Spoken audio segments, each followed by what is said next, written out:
So I became very curious and very interested in human rights and the fashion supply chain, which I didn't really know much about, to be honest. Like up until when I started Encircled, like I decided, to make it here, but I couldn't even find manufacturers. And I was like, why is that? Like, where did they all go? It's just been such an educational journey for me just to learn about what's happened in the industry. So I think just through that curiosity, I started to become even more and more passionate about it and see, how this industry still has such a long way to go and really needs to change in so many different ways. And I just wish consumers were more aware of it.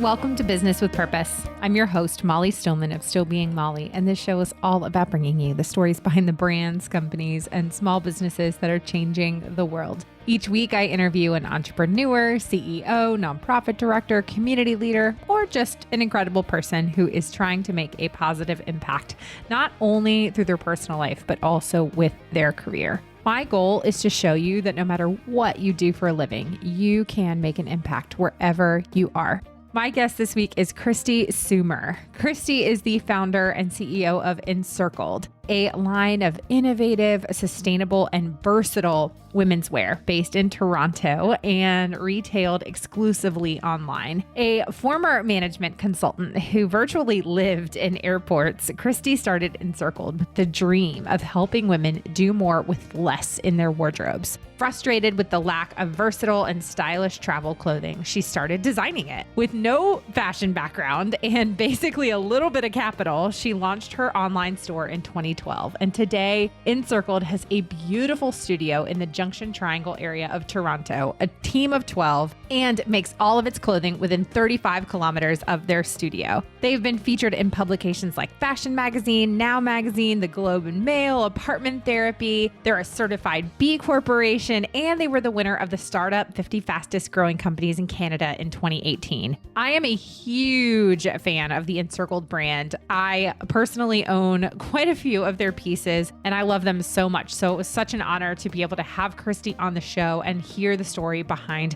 this incredible, sustainable, and ethical fashion brand. But before I get to my conversation with Kristi, I want to thank one of our partners of the show, and that is Deux Mains. Now, I love sharing the stories behind brands that are changing the world, and Deux Mains is one of those brands. In French, Deux Mains means two hands. Why are they called two hands? Because everything they create is made by trained artisans who use their two hands to make their life better while crafting beautiful products. Truly, this is a company that has set out to change lives and make a positive impact in the world. It all started when the founder, Julie, wanted to create dignified jobs in Haiti. This was a place that she was growing to love, and it was just exploding with creativity.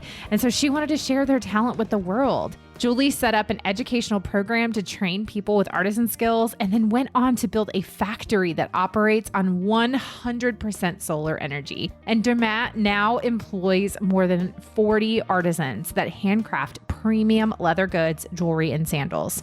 Their lives are forever changed by their craft. But what's also cool is their products incorporate this incredible eco-friendly twist, working with responsibly sourced materials and repurposed inner tube and tires in their designs. I have a pair of their incredible crossover sandals, and the footbed of the sandal is used tire. And how cool is that? I think it's just amazing. The fact is that when you buy from Deux Mains, you get to be a part of a movement that is making a difference in the world by also adding incredibly well-made pieces to your closet that support conscious living.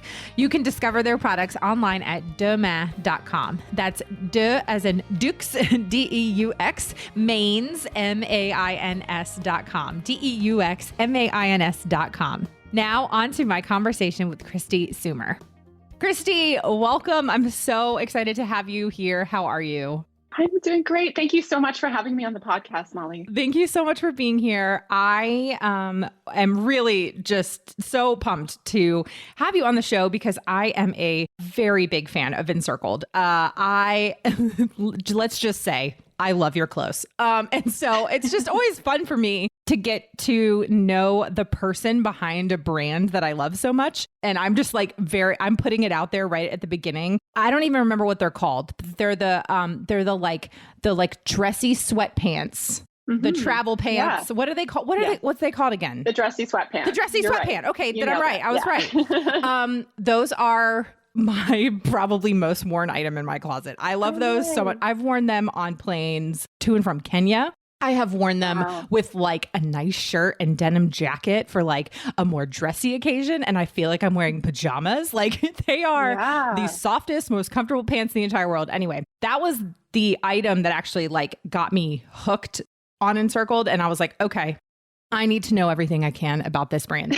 But anyway, so we're going to get to that. I just had to like tell you that right off the bat, that if I could be in love with some pants, it would be those pants.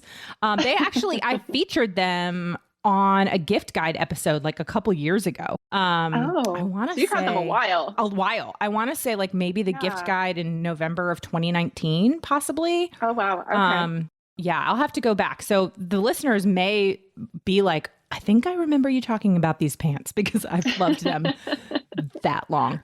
Okay, so comfy, amazing pants aside, Kristi, give me the Kristi 101. So tell me who you are, what you do, and how you got to where you are today. Sure. So my name is Kristi Soomer. I'm the founder and CEO of the ethical fashion brand Encircled, the maker of the dressy sweatpants, among a number of other designs. The brand started originally actually as a travel clothing line. So something that you kind of alluded to. I came from a very corporate career. So I have an MBA and a finance degree. I'm not necessarily your traditional fashion designer. I never went to fashion school. I just had a big interest in solving a problem, which for myself at the time, I was traveling around the world, flying about 100,000 miles a year for client sites in my management consulting career. And I wanted comfortable, stylish, and versatile clothing. And I found like there were just no options out there. Yeah. So I really just got inspired and I came up with this one piece, which is still on our site today, called the Chrysalis Cardi. It's an 8-in-1 piece that transforms from a scarf to a cardigan to a dress. And that became the product that I launched the business with. So that product, took us from probably about the first year or so. We only had that one product, which you can wear like a number of different ways.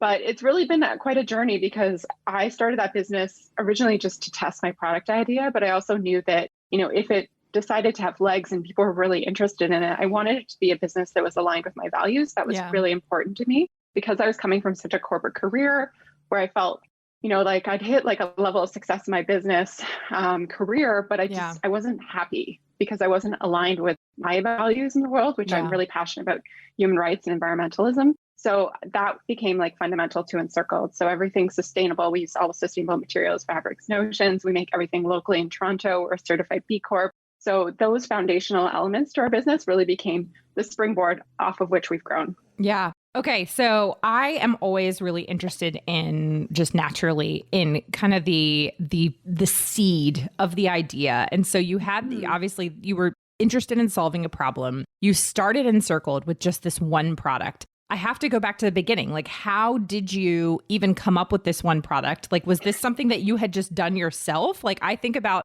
my friend Liz Bohannon, who had started her company Seiko Designs with her ribbon samples that she had just like literally made herself. She was just like, let me tie these ribbons around this thing. And then she created this product. Did you have sort of a similar like origin story to this one kind of 8-in-1 product, or how did you even know where to begin? Yeah, I feel like I've met with Liz before because I feel like we maybe laughed over the story or somebody who worked with her. Because yes, I have a very similar story because I'm not a fashion designer. So originally this idea came out of packing. I was packing for a yoga retreat to Costa Rica and it was like super last minute. They'd had a cancellation. I'd never been on a yoga retreat. I had no idea what to bring. So I was like overpacking like a maniac. I was stuffing into like a 30-inch suitcase, massive. And then all of a sudden, it's like 3 a.m. I'm flying out at 7 a.m. I'm like zipping up the bag. The zipper breaks to the point where you can't fix it. And everything explodes everywhere. And I'm like, I got to put this into like a carry-on. So I started to like downsize my bag. And I had this like circle scarf from American Apparel. And I don't know if you remember these. This is quite some time ago. Oh, yeah. And it was like, you could wear it like 36 ways, and it had this little round hang tag. And so I was like, if I could bring this, I could wear it as a dress and a scarf and on the plane, like this would be amazing. So I started playing around with it and I realized that it was like completely not functional. It was like see-through, number one. It wasn't even hemmed. So everything was like fraying. When you tied it into the different looks, it looks like you were wearing like a potato sack. Like it was completely unflattering. So I was like, well, this concept is really interesting, but in execution, it's not working. So I'm like, what if it was like, thicker fabric? What if there was some way to like hold the attachments together? So when you're wearing it as a dress, you don't have to tie it and look like a burlap sack. Yeah. What if there's like a belt so it could be a bit more fitted? So I got really obsessed with that idea because I thought it was quite brilliant. And at the time I started when I got to Costa Rica and I had some downtime, I'm Googling multi-waist scarves. I'm somebody must have thought of this before, Yeah. And I come back from the yoga retreat and I'm I got to just do this. I'm going to make a sample. So I started literally sewing. I live near the fashion district in Toronto. Yeah. And I went to a sewing store and I bought all these snaps, Velcro, whatever I could find. And I started just sewing and cutting apart my American Apparel scarf on the floor with a needle. I didn't even have a sewing machine. And I started playing around with it. I'm this actually kind of works. So then I'm okay, I'm going to go find some fabric. Who knows what kind of fabric? I had no idea what fabrics were which. Just bought some fabric and started playing around with that idea and made my first prototype by just basically hand sewing it together. Oh my gosh. And then eventually bought a sewing machine off of Craigslist and was able to break that successfully on the first try. And then eventually learn how to sew my first sample and test it on friends and family and stuff like that. So once I started to test it on friends, that's when I realized I think I had a really great idea because people were wow, this is so cool. And I was wow, I really like this too. So I'm why not just test this and see how it goes? So yeah, it was definitely, I put it up it took a long time from a product development standpoint to get it perfect. That process it took about 9 months. Yeah. But we got it into production and had our first production run in December 2012. Wow. So what was the time frame between I'm going on this retreat and I want this, and then maybe there's a need for this, to you have it in product development and you're making them, you're having somebody make them?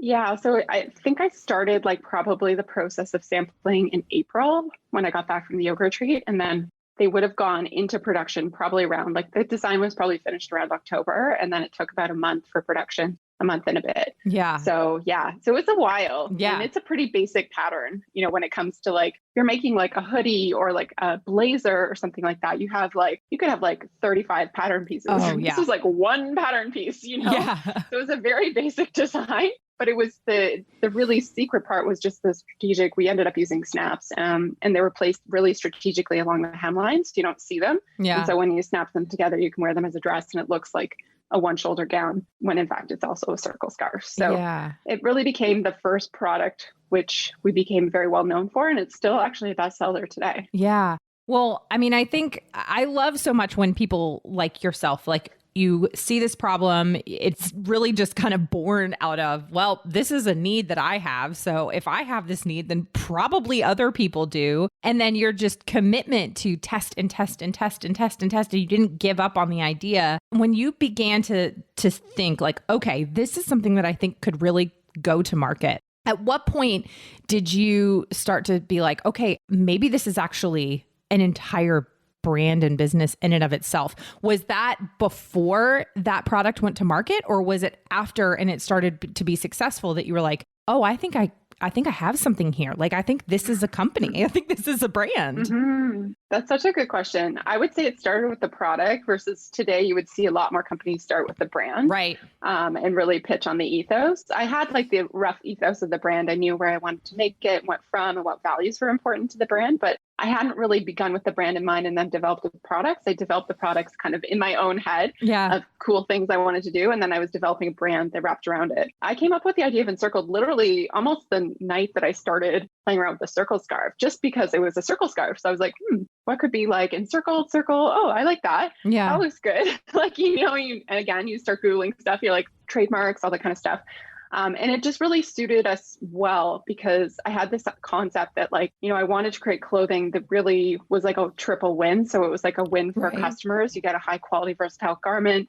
It's a win for the environment because it's made out of sustainable materials. And it's a win for human rights because it's made by fairly paid labor. Yeah. So I always think in terms of good karma and this infinite circle. And so that's where that all came from. But it took me a while, I think, to really believe that it would be a business because I was still employed full time for almost 2 years after I launched it. Wow. Doing it on the side, mainly on evenings and weekends. I would drive to the airport with basically I would have an airport taxi or limo pick me up and I would bring a garbage bag full of shipping packages. And I would make the driver stop on the way to the airport at different red letter Canada Post box and drop them in because I couldn't fit them into all one. So literally it was the most ridiculous setup you've ever seen and the most manual process because I was doing everything. I was doing customer service, I was shipping, I was picking, I was packing orders, I was managing production. But I started to definitely fall in love with it in that kind of 2-year span. And I really liked my products and I was so inspired by my travels to develop even more products. So it kind of grew from there. Now you talk about how the ethos of the brand and what, really sets Encircled apart in a lot of ways is your commitment not only to the ethical manufacturing of the products and knowing that the people who are making your products are earning a living wage, not just a fair wage. The sustainability component was really important to you as well, and using sustainable materials and low impact dyes. And this is in 2012 when this was not a conversation that was as prevalent as it is today. Mm-hmm. I mean, I found myself getting really passionate about kind of the fair trade and ethical fashion world towards the middle to end of 2011. And from there, I researched and read as much as I could. And there was just nothing. There was just nothing out there. It was so hard to find brands that aligned with this ethos that I had kind of discovered for myself. And so I'm curious, where did that ethos stem from for you? Was this something that it just came natural, or was it something that you learned about and been exposed to? Because you really were ahead of the curve. Yeah, in a good way and a bad way, I think, because I think we were ahead of the curve. We're at the point where nobody understood why we were doing what we were doing and why it even mattered.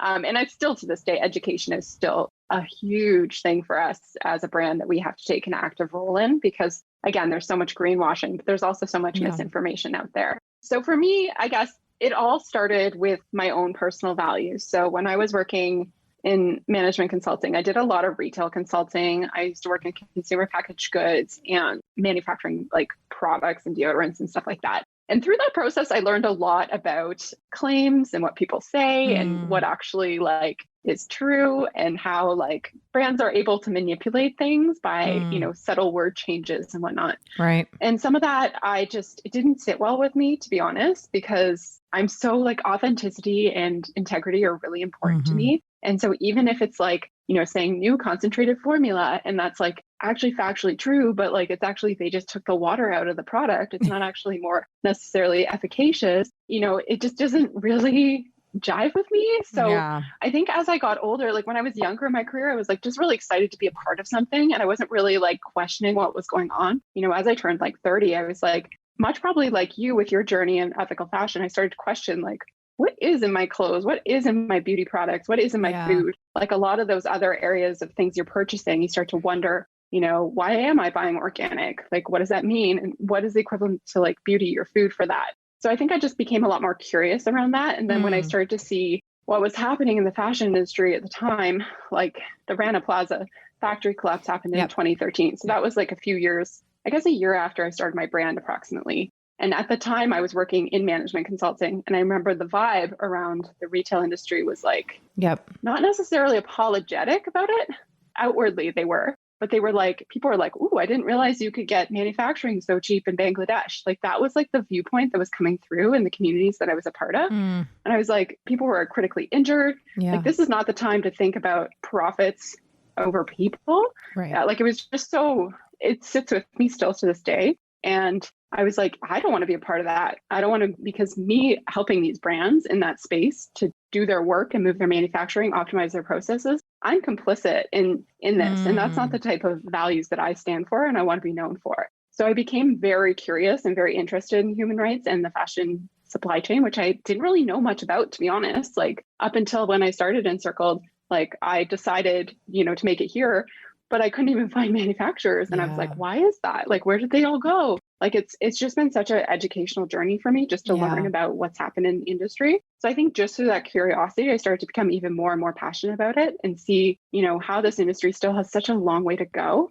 and really needs to change in so many different ways. Yeah. And I just wish consumers were more aware of it. So somehow I've taken on that role through my brand of trekking up that hill, because it is a hill. It's very difficult to run a business in this space and be profitable because people don't necessarily understand still why it matters. Yeah. There are two words there that you used that just struck me the moment you said them. And the first is, and this is a word that I don't think we use often enough, but I love it, is how you talked about how you were curious. You just became curious. And I think that's such a great way to describe what I just want people to be, is I don't especially this is a conversation I have all the time, obviously here on this podcast and in my personal life and on social media and all those kinds of things. I just tell people, I'm like, look, I'm not perfect. Like, I don't expect perfection. But I think curiosity leads to asking questions. Curiosity leads to learning. And, I think about, like, I have 2 young children. I have a 7 and 5-year-old. They are the most curious creatures. They ask me 750,000 questions an hour. And it's just like, and one question begets another question, begets another question, begets another question. And like, yes, there are times where I'm like, oh my gosh, stop asking questions. But at the same time, like, I really appreciate and admire their curiosity because they're not afraid to ask questions. And especially like, kids like have zero filter. So like my kids will ask questions that I'm just like, I guess you can ask that question. Like, you know what I mean? Like, they just, because they just want to know. Kids are amazing because they just want to know, and they're tiny little sponges. I think that we can learn a lot from having a child's curiosity. And I'm not saying we need to ask, 750,000 questions an hour, but having that same type of curiosity really does lead to just learning more and more. And to go to that very famous Maya Angelou quote, when you know better, you do better. And so if we are curious, then we ask questions, then we learn things, and then we know better, and then we can do better. Again, it is a process. It is not something that we need to expect perfection on. But the more that you can be curious and ask questions and little by little make changes, that adds up. And so I love how you just discussed how you were just curious and you learned and you grew. But the other thing that you said that I think is powerful is your own kind of acknowledgement of working in the industry and the complicity in it. And that word can bring up feelings for people because it can be a hot button word. But I think acknowledging that and saying like, well, if I'm participating in this, if I'm working for this company and I'm not saying anything or I'm not doing something, then I'm complicit. And I think people will have different opinions on that or not. Like as consumers, if we know that a company is trash, if we know that a company is doing terrible things and we're continuing to buy their products, does that make us complicit? Probably, yes. Is that fun to admit? Not really. Like it's, you know what I mean? Like it's not a fun thing for us to discuss, but I think it's important. And so I guess the reason I bring that up is just because I think it's so important for us to be curious and to not be complicit.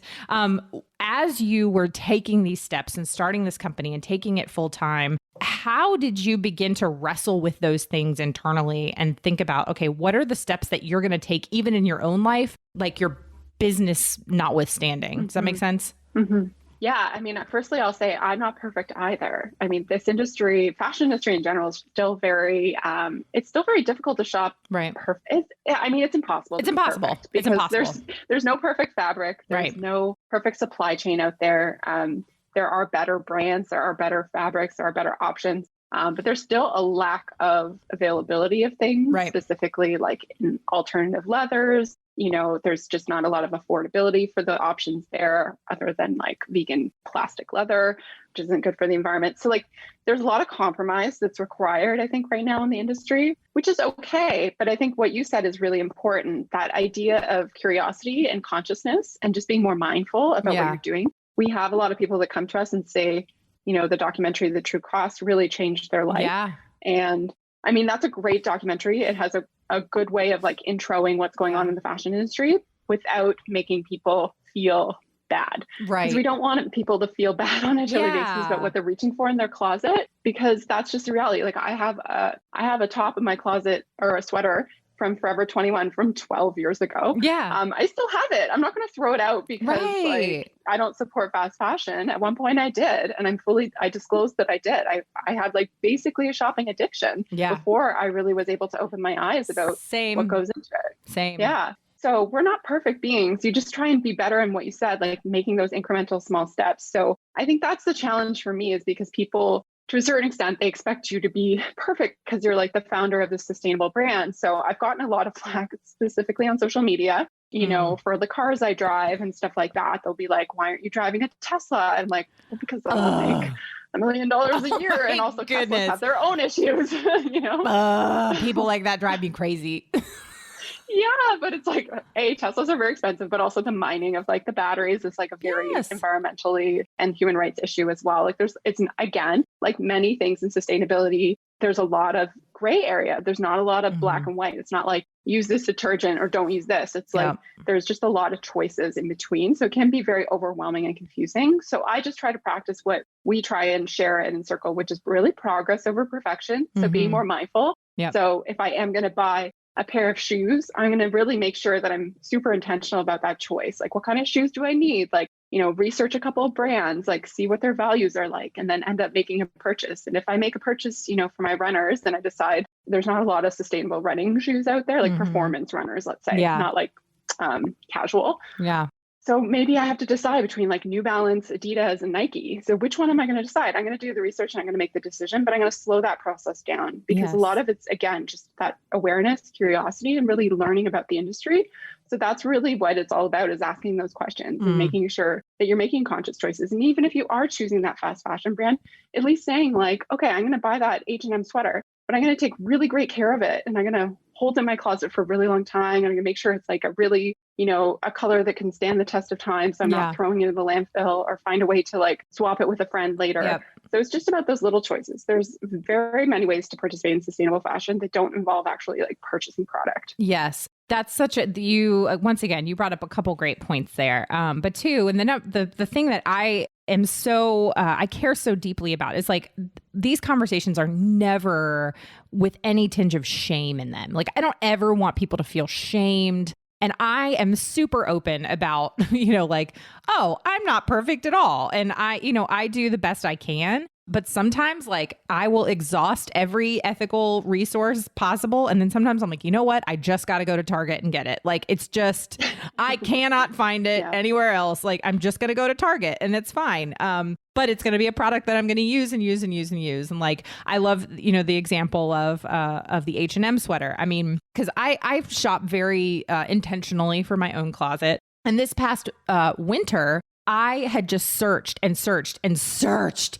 for like a very specific, like I wanted a thick kind of knit, comfy sweater that I could wear with leggings or jeans or like, you know, and I looked for something really specific in my size, in the color I wanted. And I searched for like 3 months. And finally I found a Free People one that I was like, okay, but I'm going to wear this sweater for like the rest of my life. I love it so much. Like, and it's beautiful. And it's like one of those things that I'm like, this is going to be in my closet for the next 20 years. And so I felt like I could justify it in that way. And so I just tell people, I'm like, as long as you're being, like you said, mindful and conscious about your choices and your decisions that you're making, and you just do what you can and little by little, that really does matter. And then, you know, I kind of always go back to like the 30 wears question. And I think it should even be more than that. But like, before you buy something, are you going to wear this at least 30 times?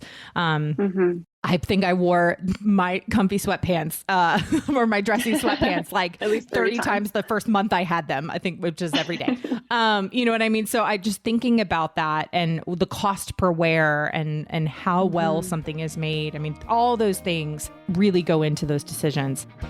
I'm going to take a quick break from my conversation with Kristi to thank our partner of the show, MamaSuds. It is time for a spring clean refresh. So let's get that home sparkling the safe way with MamaSuds. Now, Castile soap is the superhero of soaps. It does it all, from the windows to the walls. It is truly the only soap that you need. So what can you do with MamaSuds Castile soap? Well, you can clean the floors, scrub the counters, bathtubs, tile, baseboards, windows, blinds. You can even use it to clean the carpets. I personally love making my own homemade foaming hand soap with it. You can grab a gallon of MamaSuds Castile soap and start tackling all of your spring cleaning to-dos at mamasuds.com and use the coupon code MOLLY for 15% off your order. Now back to my conversation with Kristi.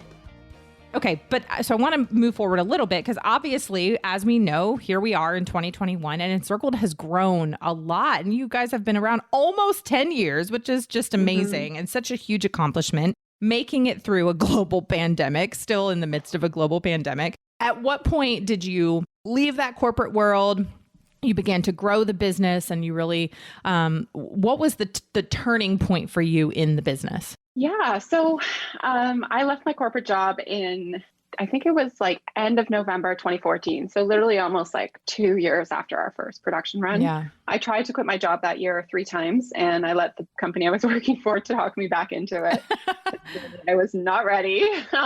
And it was a really hard decision for me because I was really far in my career and my family did not support it at all. They were completely against it. I don't come from a family of entrepreneurs, except for one cousin who was always like kind of struggling with his businesses. So that was like the perception of entrepreneurship, I think, in my family. So they weren't really supportive. I got uninvited from Christmas. My dad wouldn't speak to me for 6 months. So, and I really don't even think he still believes in my business, but that's fine. We've come a long way since then. But yeah, it's been a journey for sure. So like in 2015, when I was like, full-time in the business, we started to see a lot of growth because it was just me. I was able to dedicate my full time and it started to grow quite a bit. And then I happened to go on the show in Canada called Dragon's Den, which is like very similar to the Shark Tank in the US. Cool. And so I pitched Encircled on there. Spoiler alert, the episode never aired. The deals we got fell through in due diligence. So I ended up being positive and I rented a studio space and I hired an employee and then I found out the deal fell through. But I decided to go ahead with that anyways. And we ended up getting investment from another angel investor in Toronto later that year. That's awesome. So that was a really big turning point because that allowed me to start to hire people to help me, which was incredible in the beginning for sure, because you're just doing everything and even having like an extra pair of hands makes such a difference. Yeah. And then from there, that was like, I guess my first part-time employee. And then now right now we have 14 full and part-time employees and we have 2 interns and we're hiring 2 more people. So we should have about 20 by the end of the year. So we're not like a massive business now. And definitely that road has been like bumpy to be clear, such as entrepreneurship. But yeah, we've grown really massively. And I think for myself, I always tell the story. I have a podcast as well. And I always, for context, share in March 2013, we did $148. And that was like to a friend, a friend of mine bought the Cardi and she paid cash. And I remember sitting there thinking, I want to quit my job and I'm making $148 in my business. Like, this is like, whoa, we are way off here. Something has to change. So looking back on that and then knowing where we are today, it's like night and day, of course. But it's hard to even like evaluate where we've come and how much work has gone into the brand and the business and the supply chain, a lot of it in the supply chain and setting up the factories and getting the fabrics and sourcing and products and stuff like that. But it's definitely a fun journey and I love what I do. And I feel very grateful to be excited to go to work every day. Yeah. Well, it's been really, just like I said, I discovered your brand a few years ago and it's been really just fun to watch the evolution, even just within the last few years since I first discovered you. And I just love the innovation. I feel like you take just such a unique twist on, no pun intended for some of your products. You just take this unique twist on workwear and travel wear and versatile wear. It's size inclusive, it's comfortable, it's beautifully made, handcrafted. I mean, it's really special. And I think that that's something that you should feel really proud. And I think you do. I hope you do. And I know that just, having so many friends who are in the industry and I know how difficult it is. And it's so much work. But you've done just a phenomenal job. I don't know what you guys do with the lensing modal fabric. Is it like, I describe it as like unicorn hair. Like it's just the most incredible fabric. I don't know how you even began to develop this fabric. I mean, it's amazing. Yeah, we're very lucky. So the dressy sweatpants are made out of lensing micromodal. So it's an even softer blend. And that fabric's actually knit and dyed locally in Toronto. Yeah. So that's a blend that we developed with our dye house and knitter here for us exclusively. And it's really our secret sauce because it does feel amazing against the skin. Yeah. It's sustainable. It's local. It's naturally biodegradable at the end of the life cycle of the clothing, and it just feels amazing. And that's one of the challenges of being an online business is that, it's very hard to communicate the fabric feel, because I think that is like a huge differentiator for us as well. Yeah. Back in the day when we had like in studio events and marketplaces, we used to do these community marketplaces where we would invite other brands into our studios that had similar values and host basically like a market for the day, and they could come for free and showcase their stuff. And like people touching and feeling the fabric, they would literally walk by the racks and be like, "Oh my God, I want to sleep on this. It's so amazing." Yes. So they're like, "I just want to touch it a bit more." And now thinking back in COVID, we're like, "Oh my God." But yeah, it is kind of hard to describe. So we do focus on premium fabrics and making sure that everything's certified, because that's really important with modal and all that kind of stuff, because there's different ways to get a lot of these raw materials now, and some of them are not sustainable. Yeah. So that's again why this industry can be very overwhelming for consumers, because they don't know that. So this becomes an opportunity for a lot of brands to do a lot of greenwashing. So we try to be the leader and educate in that, but it is challenging. We're trying to do it in a way where we feel like people are able to take part and again, participate wherever they are in their fashion journey. So even if they just discovered us and have never bought anything from a sustainable or ethical brand, or maybe they're a zero waster, we want to make sure that they feel included in the journey too. That's so good. Kristi, tell me about your podcast, like shamelessly plug it. Tell me about all the things that you are doing and what kind of is on the horizon for you.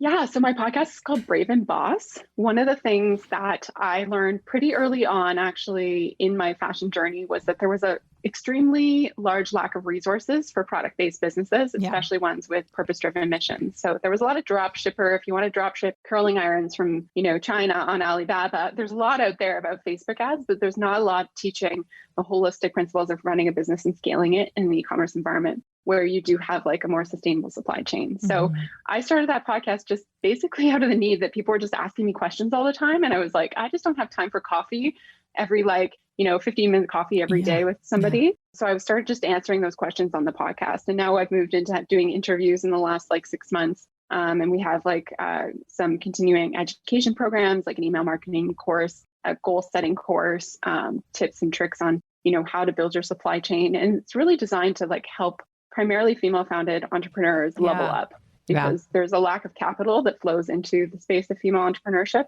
And then there's a lack of resources out there to support the development and growth. There's very few women who ever surpassed the $1 million mark in revenue. We passed that in 2015 and continue to grow. And I want more women to be able to do that, because it's definitely possible and there's great business models out there, but sometimes it's just missing those parts and pieces to help them grow. So that's basically what I'm up to with the podcast. We're launching lots of new products for summer with Encircled. Getting into some comfy shorts, so comfy dress short, yes. So that's exciting. So just going down that kind of dressy, comfy space with the micro modal you love, and making it into really dressy silhouettes, so it feels like you're wearing your favorite pajamas to work. And just continuing to expand our product development, our team, and looking at finding new fabrics that we can work with, and sourcing. So that's really exciting for the brand too. Oh man. Yeah. I think all of us, COVID, everybody is just like, why are we still wearing jeans? Why are jeans still a thing? I mean, I'll be honest. I do love jeans. I'm wearing jeans right now, but I wore the dressy sweatpants most of the time. So, but I'll tell you, jean shorts, I'm just like, I'm just not here for that. I just cannot. I was a soccer player, so it's impossible to find ones that actually fit my legs. I struggle with that too. I got some hips on me. Okay. And, I got some thighs, and I really don't like the jean shorts that just hug real tight and just let's accentuate these things. It's just no. I want to de-emphasize. I want to tone these down. But that's such an important part, because you need to be buying stuff that you're actually going to wear. So if you buy a sustainable pair of shorts that's skin tight and you hate them, you're never going to wear them, then it's a waste of resources. So once again, another way, if you buy that jean short from maybe American Eagle is not my favorite brand, but they do have some sustainable practices. And if you wear them 200 times, then that's a great use potentially of your money. So it's hard to find those pieces that fit really well, but when you do, you love them the most, right? And you just hang on to them. So needless to say, I am here for the dressy sweatpants shorts. here for that. You holler at me. Let me know when those have launched. I will be purchasing. Okay, Kristi, this has been so much fun. But before we go, this is my favorite part of the show where we just get to ask some fun, lighthearted, get to know you questions. So Kristi, are you ready for the get to know you round? I am. Yeah. All right, cool. Okay. If you had to eat the same meal for dinner every night, rest of your life, what would it be? I almost said sushi, but that's such a weird answer. No, that's not weird. I love sushi. Probably like hamburgers. I love burgers. I do. I was just saying to my husband yesterday, so we just moved within the last month. We moved to a farm. We bought a farm. Oh, wow. And but our old house was right by this like local burger joint that was so good. And I'm like I was like, we didn't have like a goodbye meal at the burger place at our favorite Town Hall Burger. And I mean, it's 25 to 28 minutes away now. And I'm like, is that worth, like, am I going to drive that far to go get that burger now? I don't know that I am. Like, I just don't know that I am. And so now I'm really craving like a really good burger and some cheese fries. No regrets. Amazing. No regrets. Okay. What is the song that you have to sing along with, like the moment it comes on? Oh, definitely Journey. Don't Stop Believing. Yes. That was like a classic fave. Yes.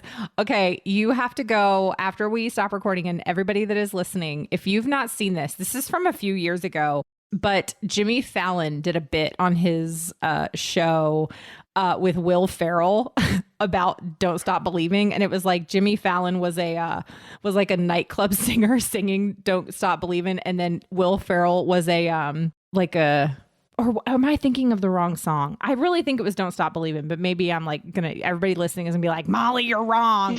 So now, but yeah, so maybe correct me if I'm wrong, but I'm pretty sure. And then it was like Will Ferrell was like a heckler in the audience, and he was like asking, he would be like, what are you doing? I don't know. It was funny. Just look up like Will Ferrell, Jimmy Fallon heckler. And then if it's not Don't Stop Believing, I'm really sorry, but you know what? It's okay. It'll be funny either way. It'll be funny either way. But I really think it was Don't Stop Believing, but maybe it's not. Okay. What was your favorite movie to watch growing up? Like very nostalgic for you? Oh, these are good questions. Nobody ever asked me questions like this. Growing up, oh my God, what is the name of that movie with Macaulay Culkin? Home Alone? No, not Home Alone. Home Alone's good. My Girl? No, but the one where My Girl. Yeah. That reminds me of my childhood. Yeah. So My Girl, here's a funny story. My Girl is the first movie that I ever consciously remember crying watching. Yeah, it was very sad. Oh, yeah. So sad. And I remember, I don't remember how old I was when it came out and I watched it, but I just remember sobbing. And when she's like, he needs his glasses. And I was like, yeah. Yeah, it was very emotionally, like I definitely remember that. If I had to pick a second, it would be Legally Blonde. Oh, yes. But that's like when I was a bit older. Yeah. So I feel like Legally Blonde is good. And my husband would never admit it, but he also loves Legally Blonde. He will never. I saw the musical when I was in London, UK. Oh, I want to see it. I want to see it. Phenomenal. Yes. The couple of like musicals like that I have not seen that I really want to are the Legally Blonde musical and the Mean Girls musical. Really want to see them. Have not had a chance to. So good. Okay. And then my last question, which is the question I ask all my guests, is Kristi, what does it mean to you to run a business with purpose? So that's a great question too. For me, running a business with purpose means to have a business that's aligned with your values, that's contributing to the greater good of the world, and that really has a desire to make a positive impact through business. So good. Kristi, this has been so much fun. Thank you for being here. And everybody go listen to Kristi's podcast, Brave and Boss, and go get you some dressy sweatpants. You will not regret it. Trust me. Like if you do, you can send me an email, but I know you won't. Kristi, thank you for being here. Thank you for having me. I would love to know what you loved about this episode, or if there was something that you learned. If you do, let me know on social media. You can find me at Still Being Molly or at Business with Purpose Podcast on Instagram or Facebook. And don't forget to use the hashtag Business with Purpose Podcast. Another thank you to our partner of the show, MamaSuds. Don't forget to use that code MOLLY for 15% off and shop at MamaSuds.com. Thank you so much for listening to this week's episode. If you're a first-time listener of the show, welcome. Be sure to visit the archives for past shows featuring incredible entrepreneurs and business owners who are quite literally changing the world with their businesses. And if you're a regular listener, thank you for tuning in and week out, and thank you for your support. Be sure to head on over to Apple Podcasts, Spotify, Google Play, Radio Public, or basically wherever you listen to podcasts, and click that subscribe or follow button to make sure you never miss a new episode of the show. And while you're there, would you take a moment to leave a review?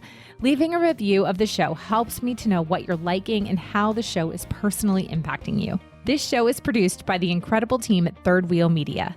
Thank you so much for listening, and go do something good with purpose on purpose.